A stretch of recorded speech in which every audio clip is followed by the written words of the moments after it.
নমস্কার প্রিয় ছাত্রছাত্রী ও অভিভাবকগণ, খাস খবর বাংলা 1 ও মানভূম উত্তরণের পক্ষ থেকে আপনাদেরকে সকলকেই আন্তরিক অভিনন্দন জানাই। সাথে সাথে একটা কথা বলি, আমাদের এই যে ক্ষুদ্র প্রচেষ্টা আশা করি আপনাদের ভালো লাগছে এবং ছাত্রছাত্রীদের উপকারে আসছে। তো যাই হোক, আপনারা সকলে বাড়িতে থাকুন, এই করোনার ভয়াল প্রকোপ থেকে নিজেদেরকে রক্ষা করুন এবং সুস্থ থাকুন, এই আশা রেখে ভগবানের কাছে এই প্রার্থনা জানিয়ে আজকে আমি কার্তিক চন্দ্র মণ্ডল বাবুগ্রাম উচ্চতর বিদ্যালয়ে বিজ্ঞানের শিক্ষক 10ম শ্রেণীর পাঠ্য বিষয় পড়াবো, পাঠ্যাংশ পড়াবো। তো আমি কার্তিক চন্দ্র মণ্ডল আপনাদেরকে সকলকে অভিনন্দন জানাচ্ছি, প্রিয় ছাত্রছাত্রীদেরকে আন্তরিক অভিনন্দন জানাচ্ছি। এখন আমি শুরু করছি আজকের পাঠ্যাংশ। আজকে আমরা যেটা পড়তে যাচ্ছি সেটা হচ্ছে অঙ্গজ জনন পদ্ধতি।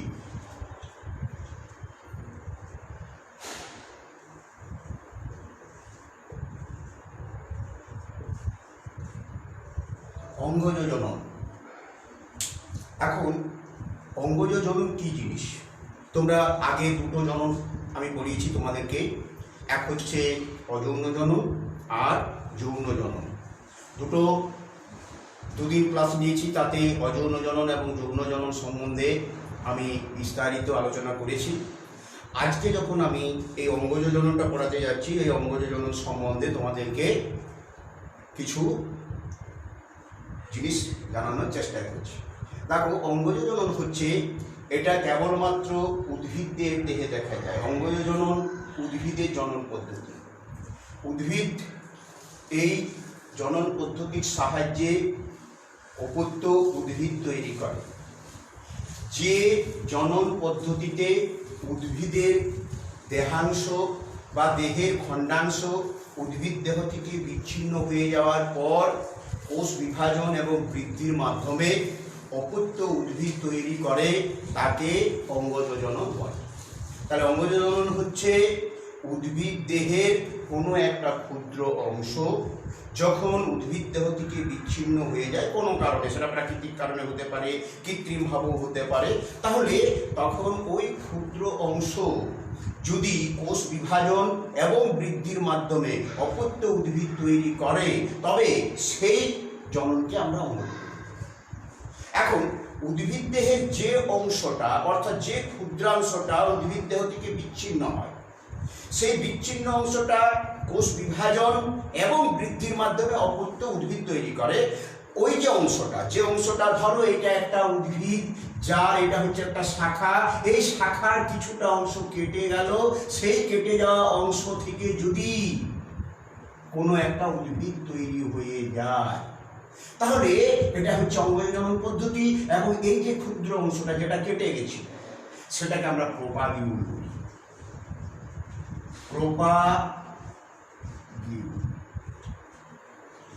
তো এই ক্ষুদ্র অংশটা যেটা বৃদ্ধি এবং বিভাজনের মাধ্যমে কোষ বিভাজন করছে, তার ফলে কি হচ্ছে, ওর বৃদ্ধি হচ্ছে, বৃদ্ধি হওয়ার দরুন এরপর অপত্য উদ্ভিদ তৈরি হচ্ছে। এই ক্ষুদ্র অংশটাকে আমরা প্রোপাগিউল। আর এই প্রোপাগিউল থেকে অপত্য উদ্ভিদ তৈরি হয়, অর্থাৎ প্রোপাগিউলটা হচ্ছে অঙ্গজ জননের একক। এখন আমরা যেটা পড়তে যাচ্ছি সেটা হচ্ছে অঙ্গজ জননের বৈশিষ্ট্য। তাহলে অঙ্গজ জনন কাকে বলে বললাম। আর অঙ্গজ জননের একক, সাধারণত অঙ্গজ জননের একক বলা হয় না, কিন্তু অঙ্গজ জননের একক এটাকে আমরা বলি যে প্রোপাগিউলটা হচ্ছে অঙ্গজ জননের একক। আচ্ছা, এখন যেটা আমরা পড়তে যাচ্ছি সেটা হচ্ছে বৈশিষ্ট্য। দেখো, বৈশিষ্ট্যটা কি? এটাতে একটি মাত্র জনিত্রী উদ্ভিদ দরকার, কেবলমাত্র একটা জনিত্রী উদ্ভিদ হলেই হবে। সেটা পুং জনিত্রী উদ্ভিদ হতে পারে, স্ত্রী জনিত্রী উদ্ভিদ হলেও হতে পারে, যে কোনো একটা উদ্ভিদ। এখন উদ্ভিদ একটা হলেই হবে, হয় পুং উদ্ভিদ, না হয় কি স্ত্রী উদ্ভিদ। তো তাহলে একটি জনিত্রী দরকার, একটি জনিত্রী দরকার, মানে এক প্রকার জনিত্রী হলেই হবে। দু নম্বর কি না, এটা হচ্ছে কোষ বিভাজনটা অবশ্যই মাইটোসিসে হতে হবে, মাইটোসিস পদ্ধতি। কোষ বিভাজন হয় মাইটোসিস পদ্ধতিতে। তাই কোষ বিভাজন যখন হয় মানে একটা ক্ষুদ্র অংশটা কোষ বিভাজনের মাধ্যমে বৃদ্ধি ঘটবে, তাই এখানে যে কোষ বিভাজন ঘটবে সেটা অবশ্যই মাইটোসিস পদ্ধতি, সেখানে মিয়োসিস কোষ বিভাজন কোনো লক্ষ্য করা যাবে না। তিন, এক্ষেত্রে সময় কম লাগে, সময় কম লাগে এবং শক্তির অপচয় কম, কারণ শক্তিটাও কম লাগবে, সময় কম লাগলে শক্তির অপচয় কম। চার, অসংখ্য অপত্য জীব তৈরি হয়, অসংখ্য অপত্য উৎপন্ন হয়, অসংখ্য অপত্য উদ্ভিদ উৎপন্ন হয়, অসংখ্য অপত্য উদ্ভিদ উৎপন্ন হয়। পাঁচ, অপত্য উদ্ভিদগুলি হুবহু বৈশিষ্ট্য সম্পন্ন হয়, হুবহু বৈশিষ্ট্যযুক্ত হয়, বৈশিষ্ট্যযুক্ত হয়। হুবহু অপত্য উদ্ভিদগুলো জনিত্রী জনুর হুবহু বৈশিষ্ট্যযুক্ত হয়, তাই এটাকে আমরা ক্লোনিং বলে থাকি। এরপর তার মানে বিশুদ্ধতা বজায় থাকে।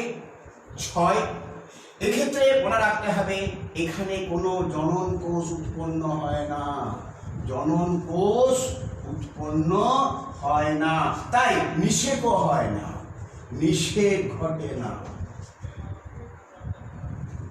আর কি 7 নম্বর যে বৈশিষ্ট্য, এখানে কোনো প্রকরণ তৈরি হয় না, প্রকরণ তৈরি হয় না। আর প্রকরণ তৈরি না হওয়ার জন্যে উদ্ভিদগুলো অভিব্যক্তিতে সাহায্য করে না, এই জন্য অভিব্যক্তিতে সাহায্য করে না, প্রকরণ তৈরি হয় না, অভিব্যক্তিতে সাহায্য করে না। 9 নম্বর, এক্ষেত্রে যে উদ্ভিদগুলো তৈরি হয় সেগুলো দুর্বল প্রকৃতির হয়, দুর্বল প্রকৃতির উদ্ভিদ তৈরি হয়।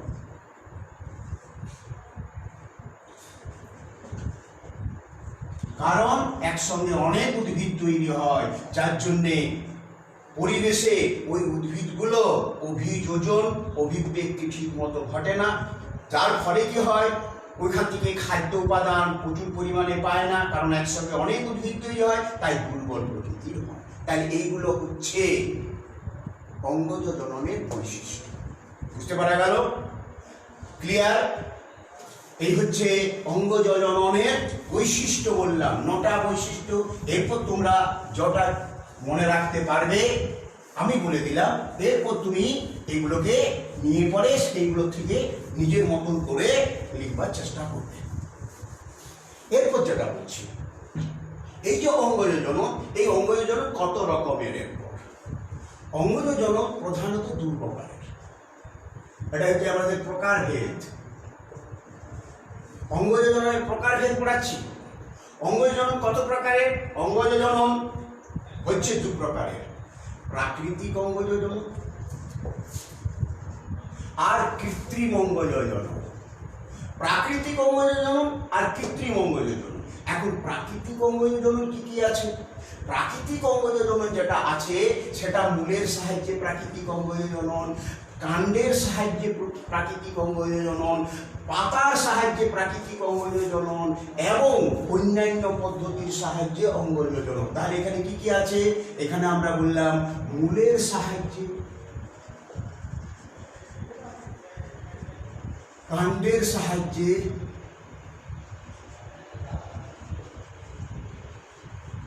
1 নম্বর, 2 নম্বর, 3 নম্বর পাতার সাহায্যে,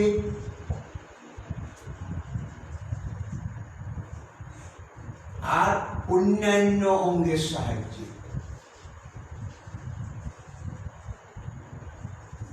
এটা হচ্ছে প্রাকৃতিক। আর কৃত্রিম পদ্ধতিটা কি? কৃত্রিম পদ্ধতিটা হচ্ছে দেখো শাখা কলম, দাবা কলম, জোড় কলম,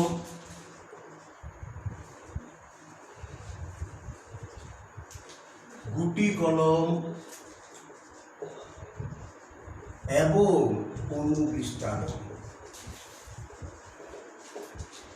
এইগুলো হচ্ছে কৃত্রিম পদ্ধতি। তাহলে কৃত্রিম অঙ্গজ জনন হচ্ছে শাখা কলম, দাবা কলম, জোড় কলম, গুটি কলম এবং অনুবিস্তারণ পদ্ধতি। এইগুলো হচ্ছে কৃত্রিম অঙ্গজ জননের ভাগ। তাহলে আমরা এখন মূলের সাহায্যে, কাণ্ডের সাহায্যে, পাতার সাহায্যে, অন্যান্য অঙ্গের সাহায্যে। তাহলে দেখো প্রাকৃতিক অঙ্গজ জনন, প্রাকৃতিক নিয়মে যখন কোনো উদ্ভিদ দেহের অঙ্গ বা অঙ্গাংশ, তাহলে প্রাকৃতিক নিয়মে বা প্রাকৃতিক কারণে, সেটা প্রকৃতির আপন নিয়মে হবে, ঝড় ঝঞ্ঝা বা প্রাকৃতিক যে সমস্ত ঘটনাগুলো ঘটে, সেই ঘটনার পরিপ্রেক্ষিতে যখন কোনো উদ্ভিদ দেহের অঙ্গ বা অঙ্গাংশ কি হয়, বিচ্ছিন্ন হয়ে যাওয়ার পর সেই উদ্ভিদ দেহ থেকে যদি অপত্য উদ্ভিদ তৈরি হয়, তখন তাকে আমরা প্রাকৃতিক অঙ্গজ জনন বলি। এখন এই প্রাকৃতিক অঙ্গজ জনন প্রথমত মূলের সাহায্যে, দেখো প্রথমত হচ্ছে মূলের সাহায্যে। মূলের সাহায্যে অঙ্গজ জননটা কিরকম? দেখো কিছু কিছু গাছের মূল আছে, সেই মূল থেকে গাছ হয়। তোমরা পটল নিশ্চয়ই নাম শুনেছ, শিশু গাছ, শিশু গাছের নাম শুনেছ, শিরিষ গাছের নাম শুনেছ। এখন এই গাছগুলোর যদি আমরা মূল অংশ যদি গাছটাকে গোড়া থেকে কেটে দাও, ধরো একটা পটল গাছের পটল যে পাকলেও সেই পাকার বীজ থেকে, পটলের বীজ থেকে কোনোদিন গাছ তৈরি করে না চাষিরা। তাহলে কোথা থেকে গাছটা চাষিরা তৈরি করে? সেক্ষেত্রে মনে রাখবে ওই পটল গাছের যে মূল মাটিতে ছিল, সেই মাটিতে থাকাকালীন মূলটা কিন্তু সতেজে রাখার চেষ্টা করা হয়, সেটাকে জল দিয়ে দিয়ে সতেজ রাখা হয়। এইবার যখন গাছ লাগানোর দরকার হয়, তখন ওইখান থেকে মূলটাকে তুলে নিয়ে আসা হয়, আর ওই মূলগুলোকে ছোট ছোট খণ্ড করে, এটা কৃত্রিম কিন্তু প্রাকৃতিক নিয়মও, যদি ওই মূলটাকে রেখে দেওয়া হয় মাটিতে, আপনার থেকে যখন তার প্রজনন ঋতু বা যখন তার অঙ্কুরোদ্গম ঘটবার সময়, মানে গাছ থেকে গাছ তৈরি হওয়ার সময়, সেই সময়ে তার থেকে অস্থানিক মুকুল তৈরি হবে, সেই মূলের থেকে অস্থানিক মুকুল, আর সেই মূল থেকে এরপর গাছ হয়ে যায়। ঠিক সেরকম শিশু গাছকে যদি তুমি কেটে দাও, বা যেখানে শিশু গাছ আছে দেখবে কিছু দূরে যদি লক্ষ্য করো, কিছু দূরের দিকে যদি লক্ষ্য করো, দেখবে ছোট ছোট শিশু গাছের শাখা প্রশাখা যেন বেরিয়ে এসেছে।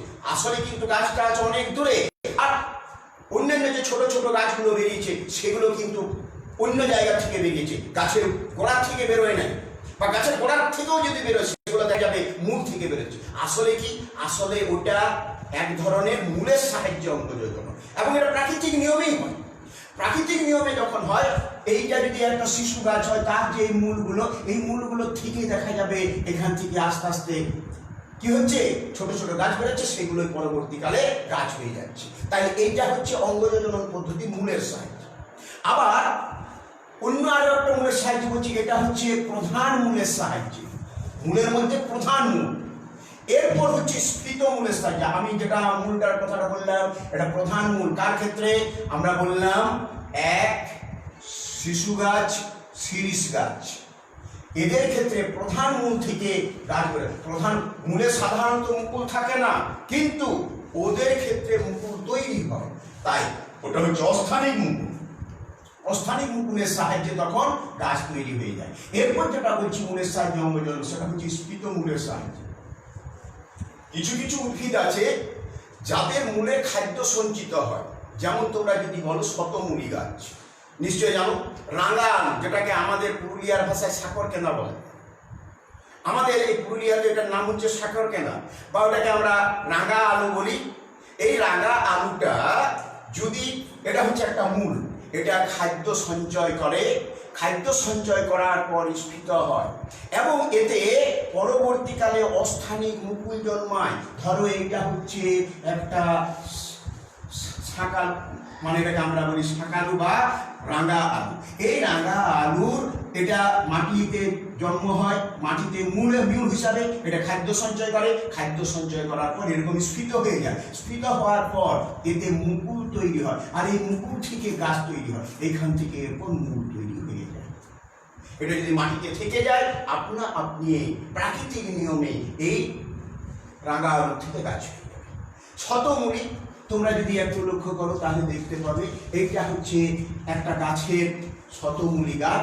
এই শতমূলী গাছের এইগুলো হচ্ছে মূল, এই মূলগুলো কি করে? খাদ্য সঞ্চয় করে স্ফীত হয়।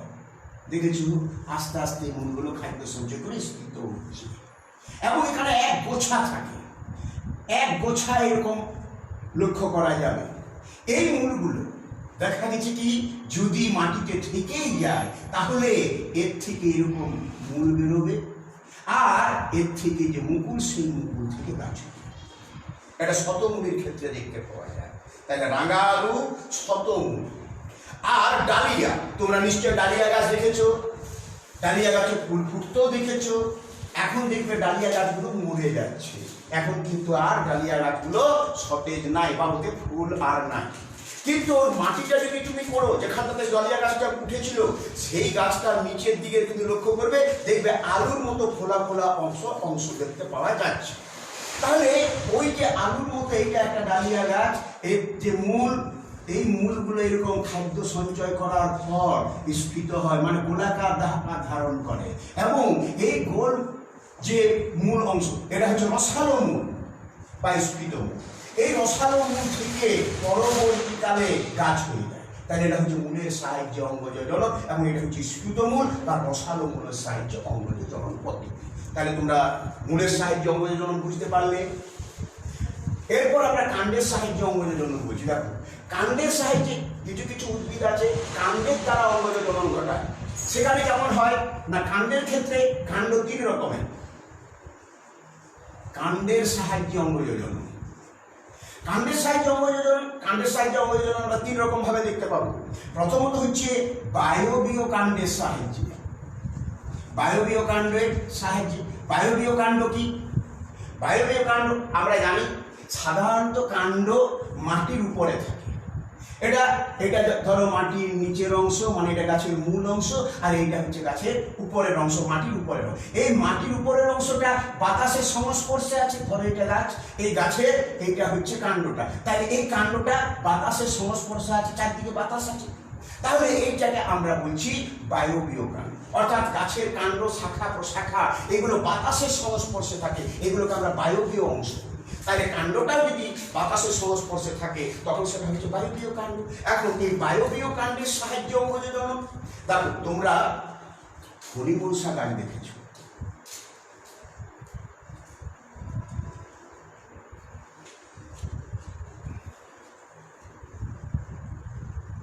এটা একটা ফণিমনসা গাছ। এই ফণিমনসা গাছটা, এটা কাণ্ড, এগুলো হচ্ছে কাণ্ড। এই কাণ্ড হচ্ছে কিরকম? এর কাণ্ড হচ্ছে চ্যাপ্টা, প্রসারিত, সবুজ, রসালো। এর বৈশিষ্ট্যই হচ্ছে এর কাণ্ডটা পাতার মতন চ্যাপ্টা হয়, এটাকে আমরা পর্ণকাণ্ড বলি। কাণ্ডটা যখন পাতার মতন হয় তখন তাকে পর্ণকাণ্ড বলে। তাই এটা কিন্তু বায়বীয় কাণ্ড, এবং এই কাণ্ডতে কি আছে?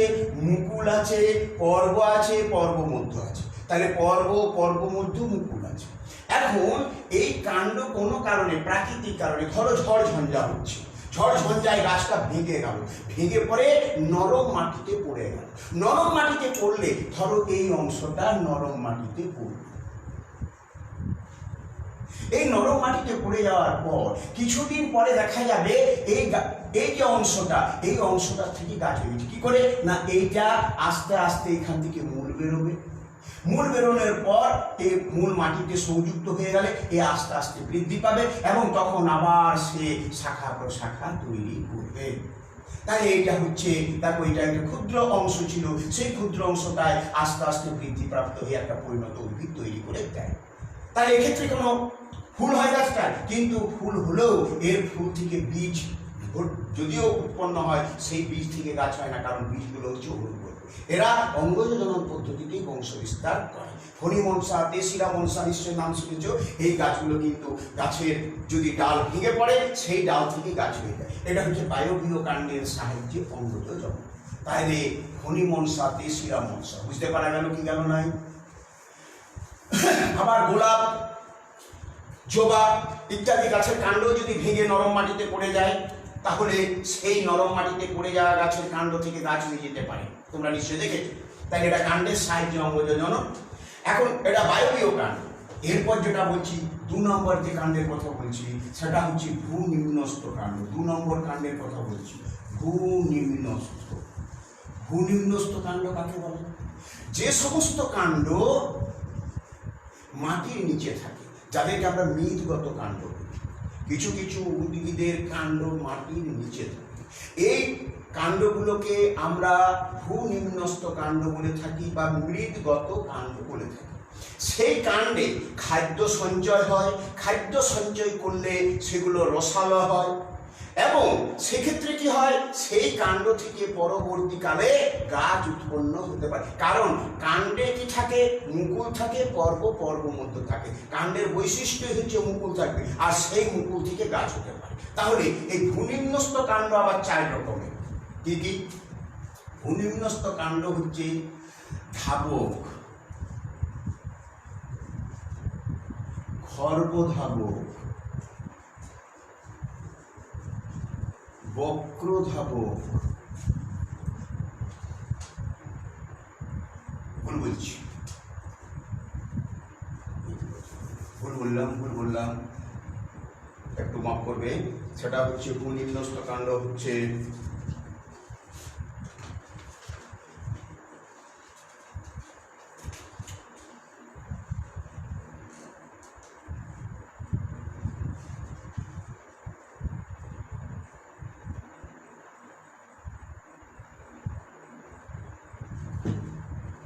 ভূনিম্নস্থ কাণ্ড যেমন কন্দ, 2 স্ফীতকন্দ, 3 বুড়িকন্দ,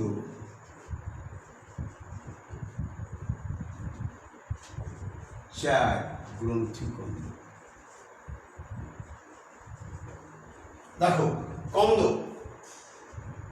ভূনিম্নস্থ কাণ্ড, এটা দেখবে পেঁয়াজ, তোমরা নিশ্চয়ই দেখেছো। পেঁয়াজের এই অংশটা যদি তোমরা একটু লক্ষ্য করো,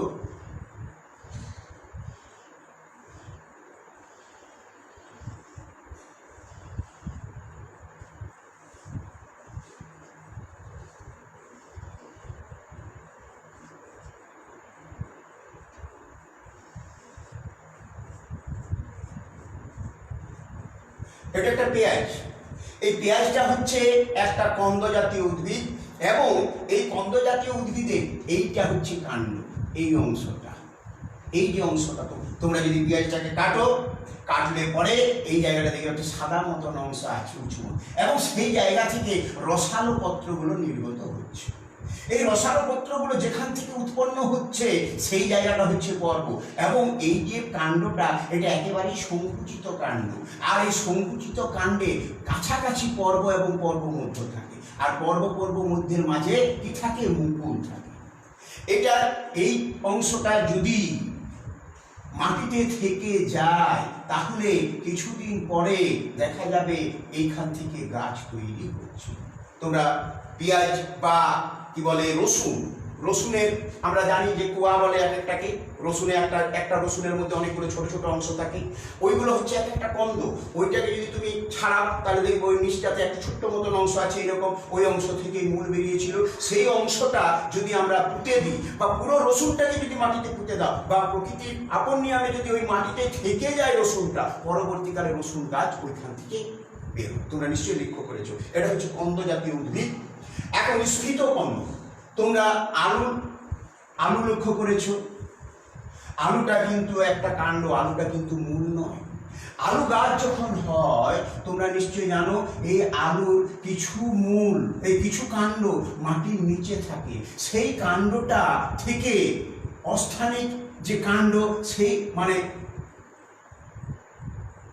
এই যে কাণ্ড, এই কাণ্ডের থেকে খাদ্য সঞ্চয় করে কাণ্ডে এবং সেটি আস্তে আস্তে বড় হয়। এই অসংখ্য এইরকম ছোট ছোট গোল গোল প্রথমে তৈরি হয়, সেগুলো এই কাণ্ডের সঙ্গে, এটা হচ্ছে মৃদগত কাণ্ড, ভূনিম্নস্থ কাণ্ড। এবং এই কাণ্ডে অসংখ্য আলুর মতো যে অংশগুলো বলছি সেটা আসলে স্ফীতকন্দ, এবং এই স্ফীতকন্দের মধ্যে খাদ্য সঞ্চিত থাকে। একটা আলুতে দেখবে এরকম খাদ্য সঞ্চয় করার পর সেটা এরকম বড় হয়েছে এবং এতে এরকম গর্ত গর্ত থাকে, আর এই গর্তগুলোতে ছোট ছোট উঁচু উঁচু অংশ থাকে। দেখবে যখন আলুর কি বলে পুং বেরোয়, যেটাকে আমরা বলি অঙ্কুর বেরোনো, আমাদের এখানে পুরুলিয়ার ভাষায় সেটাকে কি বলে পুং বিরেঞ্চ। তো এই যে অঙ্কুরোদ্গম যেটা ঘটছে তখন কি হয়, দেখবে ওই জায়গাগুলোতে ছোট ছোট ছোট সাদা সাদা অংশ তৈরি হয়, তার থেকে এটাকে যদি পুরো আলুটাকে মাটিতে পুঁতে দেওয়া হয় বা মাটিতে যদি আলুটা থেকেও যায়, তাহলে কিন্তু এই আলু থেকে পরবর্তীকালে গাছ হয়ে যাবে। তাহলে এটা হচ্ছে স্ফীতকন্দের সাহায্যে অঙ্গজ জনন। এরপর গুড়িকন্দ, তাহলে এটা হচ্ছে স্ফীতকন্দ আলু, এটা হচ্ছে পেঁয়াজ। এখন গুড়িকন্দ তোমরা নিশ্চয়ই জানো, ওল দেখেছ। এই ওলে দেখবে এরকম ছোট ছোট কি থাকে, উঁচু উঁচু অংশ থাকে যখন মাটি থেকে তোলা হয়, এবং এতে অসংখ্য সরু সরু মূলও থাকে। আর এতে কি থাকে, একটা গায়ে একটা পাতলা পাতার মতন অংশ থাকে, যাকে আমরা স্বল্পপত্র। আসলে এটা খাদ্য সঞ্চয় করার পর এটা এরকম অনেক মোটা হয়ে যায়, গাছের গুড়ির মতন হয়ে যায়, তাই এটাকে বলা হয় গুড়িকন্দ। তো এই অংশটা যদি পুরোটাই মাটিতে থেকে যায়, তাহলে দেখা যাবে ওই অংশ থেকেই গাছ বেরোচ্ছে। অথবা এই অংশগুলো যদি ছেড়ে গিয়ে মাটিতে পড়ে, তাহলেও তার থেকে এইগুলোকে আমরা কি বলি, ওলের মুখী বলি। আর এটাকে কি বলা হয়, আলুর, এটাকে বলা হয় চোখ। আলুর চোখ তোমরা এটার নাম শুনবে, আর এটা মুখী বলি। ওলের মুখী ছোট ছোট আসলে অস্থানিক মুকুল, এগুলো খাদ্য সঞ্চয় করে আছে। এটাও পুরোপুরি খাদ্য সঞ্চয় করেছে, এই খাদ্য সঞ্চয় করার পর বড় হয়েছে, আর এইগুলো তো খাদ্য সঞ্চয় হলে পরে বড় হয়ে যাবে। যদি এইগুলো ছেড়ে যায়, দেখবে তোমরা বাজারে যে ওলটা নিয়ে আসে, তাতে কিন্তু এই অংশগুলো থাকে না। যারা চাষি এগুলো ছাড়িয়ে রেখে নিয়েছে এবং ওইগুলোই মাটিতে পুঁতবে, সেইগুলোর থেকে গাছ হবে। আমরা যখন বাড়িতে ঘরে যদি আমরা ওই রকম ওল কোনো লাগাই, তাহলে তখন কি করি, যখন ওলটা হয়ে যায় তখন গাছটাকে তুলে পরে বড় ওলটা আমরা নিজেদের জন্য রান্না করবার জন্য ব্যবহার করি, আর ওই যে ছোট ছোট অংশগুলো সেগুলো গর্ত করে মাটিতে পুঁতে দিই। এটা কিন্তু কৃত্রিম অবয়ব, কিন্তু যদি ওটা প্রকৃতির আপন নিয়মে যদি ওটা মাটিতে থেকে যায়, তাহলে মাটিতে থেকে গেলে ওই অংশগুলো থেকে গাছ হয়ে যাবে পরবর্তীকালে। তাহলে এটা হচ্ছে গুড়িকন্দের সাহায্যে অঙ্গজ জনন পদ্ধতি। এরপর যেটা বলছি সেটা হচ্ছে গ্রন্থিকন্দ। গ্রন্থিকন্দ আদা, তোমরা নাম শুনেছ, আদা দেখেওছ। তাহলে এটা কিরকম ধরনের, এই রকম দেখবে অংশ।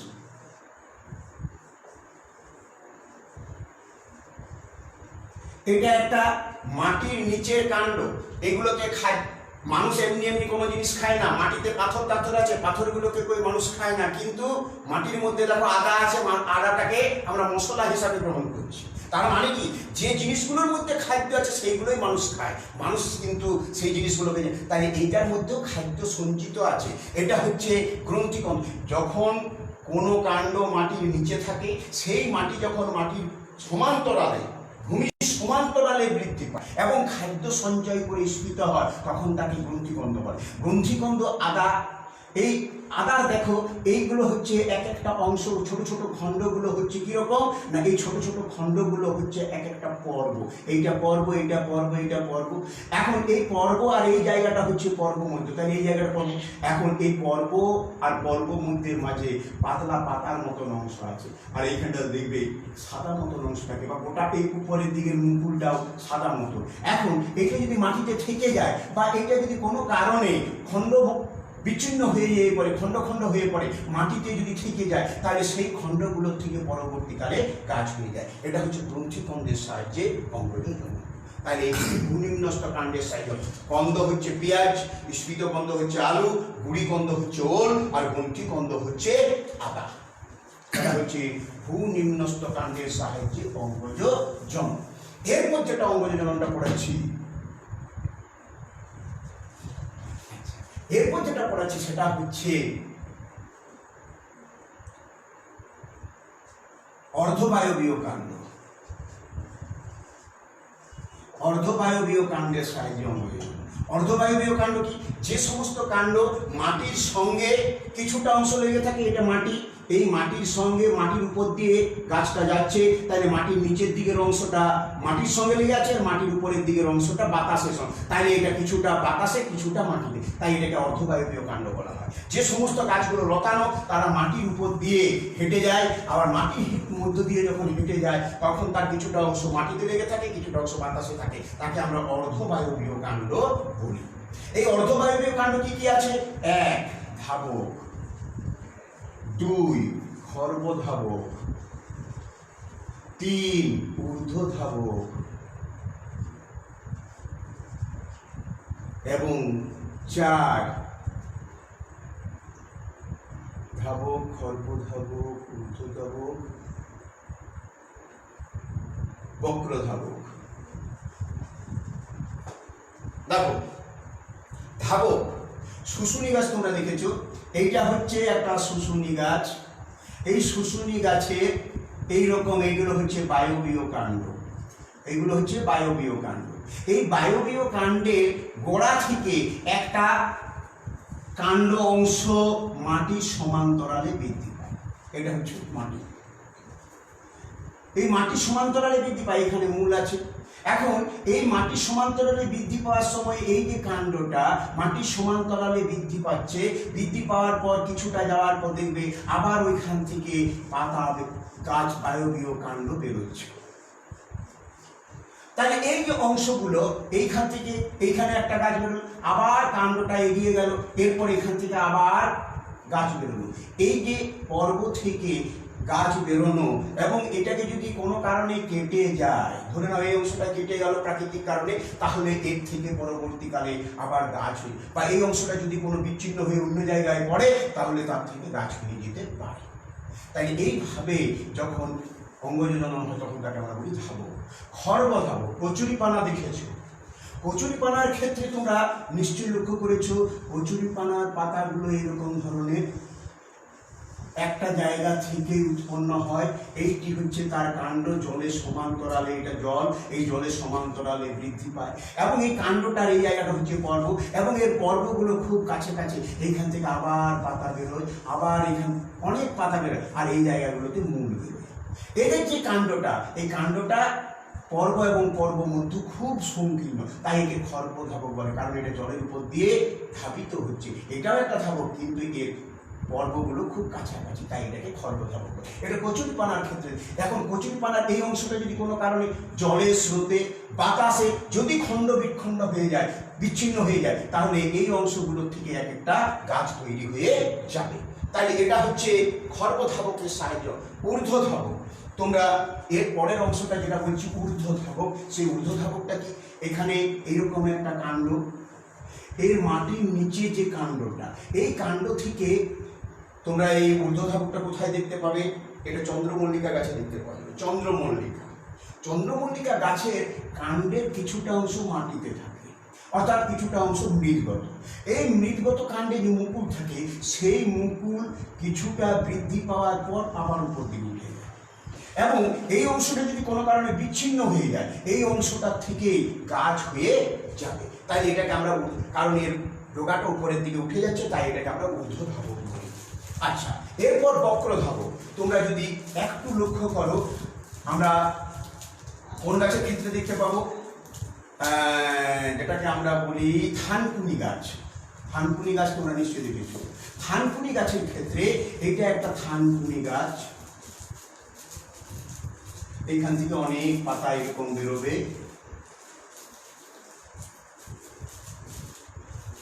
এই যে এইটার থেকে এখানে যে এটা হচ্ছে বায়বীয় কাণ্ড, এই বায়বীয় কাণ্ডের পরে এখান থেকে মূল বেরোয়। এই বায়বীয় কাণ্ড থেকে যে মুকুল থাকে, সেই মুকুলটা এরপর যখন বৃদ্ধি পায় তখন কিন্তু মাটির সমান্তরালে বৃদ্ধি পায় না, মাটির সমান্তরালে বৃদ্ধি পেলেও এটা বেঁকে পড়ে বৃদ্ধি পায়, এবং সেটা আবার মাটিতে, এটা মাটি অংশ, এই মাটি অংশে আবার লেগে যায়। এইবার এখান থেকে আবার ওই রকম ভাবে গাছ হয়। এখন কোনো কারণে যদি এই অংশটা বিচ্ছিন্ন হয়ে যায়, প্রাকৃতিক কারণে, ঝড় ঝঞ্ঝা, এবং এটা যদি কোনো কারণে অন্য জায়গাতেও পড়ে বা ওই জায়গাতেও থাকে, তাও কিন্তু এটা একটা পরিপূর্ণ উদ্ভিদ উৎপন্ন করতে পারে। তাই এটা হচ্ছে বক্রধাবকের সাহায্যে অঙ্গজ জনন। তাহলে আজকে আমরা কাণ্ডের সাহায্যে এবং মূলের সাহায্যে অঙ্গজ জনন পড়লাম। এর পরের দিন আমরা এই প্রাকৃতিক অঙ্গজ জননের অন্যান্য অংশগুলো পড়ব। আজকে এখানেই আমাকে শেষ করতে হবে। আচ্ছা, তোমাদেরকে অনেক অনেক ধন্যবাদ। এরপর তোমাদেরকে এখান থেকে প্রশ্ন দিয়ে দিচ্ছি কয়েকটা, যে প্রশ্নগুলো ঘরে লিখবে। অন্য দিনের পর অন্য অংশগুলো আমি পড়াবো। তাহলে আমরা মূলের সাহায্যে আর কাণ্ডের সাহায্যে অঙ্গজ জনন পড়লাম। প্রাকৃতিক অঙ্গজনন। প্রাকৃতিক অঙ্গজননের আরও দুটো আছে, পাতার সাহায্যে অঙ্গজনন, অন্যান্য অঙ্গের সাহায্যে অঙ্গজনন। আর কৃত্রিম অঙ্গজনন এইগুলো এখন বাকি থাকলো। এর পরের দিন আমি যেদিন পড়াবো সেদিন কিন্তু এই অংশগুলো পড়াবো। তাহলে এখন প্রশ্ন হচ্ছে, দেখো অঙ্গজনন কাকে বলে? প্রশ্ন, অঙ্গজনন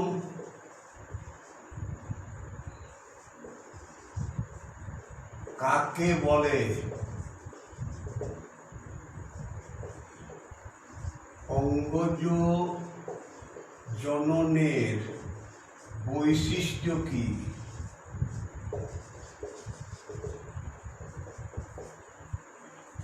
অঙ্গজ জননের একককে কি বলে?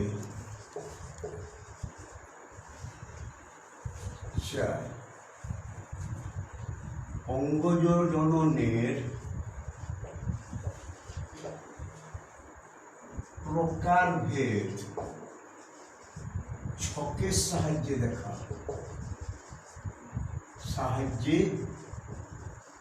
দেখা, এরপর প্রাকৃতিক অঙ্গজ জননের রসালো মূলের সাহায্যে অঙ্গজ জনন, রসালো মূলের সাহায্যে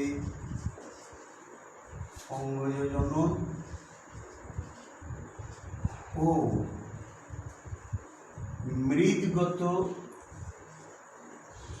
মৃদগত কাণ্ডের সাহায্যে অঙ্গজ জনন উদাহরণ সহ উল্লেখ করো। এই প্রশ্নগুলো ঘরে করবে, ঘরে এগুলো প্র্যাকটিস করবে, আর যতটুকু পড়ালাম সেই অংশগুলো এরপর একটুকু বাড়িতে পড়বার চেষ্টা করবে, তাহলেই এটার থেকে প্রশ্ন উত্তর তোমরা পেয়ে যাবে। যাই হোক, আজকে এখানে শেষ করছি। তোমাদের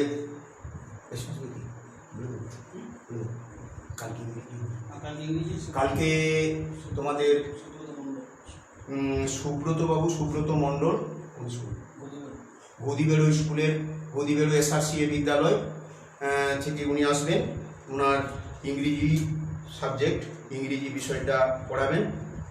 উনি কালকে তোমাদের যথা সময়ে শুরু করবেন তার ক্লাস। তোমরা একটু ধৈর্য সহকারে বসবে বা চেষ্টা করবে নেওয়ার।